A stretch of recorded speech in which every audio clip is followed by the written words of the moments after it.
one question is, so I asked you why law, and you talked a lot about like your deeper motivations, but I'm also curious to know, do you see yourself in a particular career path, a particular practice area of law upon graduating? Like what would you want to be doing 5, 10 years from now?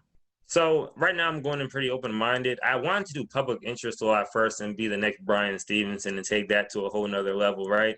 However, a little sad story is when I got sick, remember, I don't come from a affluent household at all, and I really couldn't afford the healthcare to actually get me better. And a lot of people don't know that part of the story either.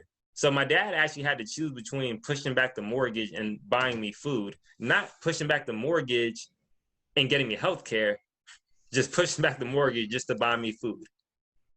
Wow. And that's a pretty like horrible. When he got sick, I worked as hard as I did so that we could save the house, so it wouldn't, it wouldn't go for foreclosure just because he got taken out of commission from his stroke.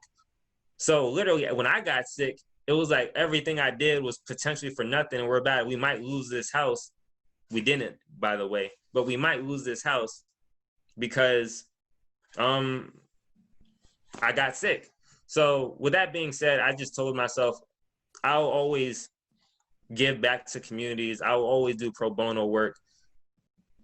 It just won't be my primary job, in life. Like, I'm not going to go the direct Brian Stevenson's route.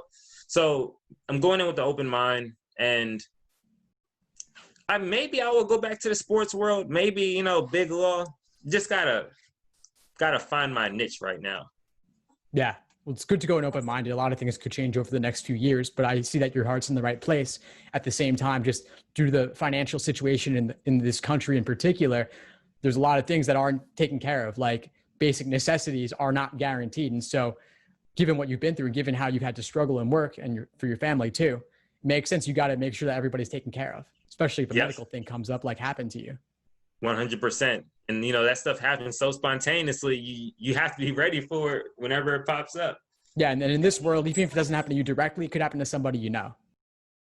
Thanks for tuning into the show. Please subscribe if you haven't done so already to be notified of new episodes as I release them. And feel free to reach out if you need anything at all as you move forward with your prep. I'm happy to help however I can. In the meantime, I'll wish you all the best and take care.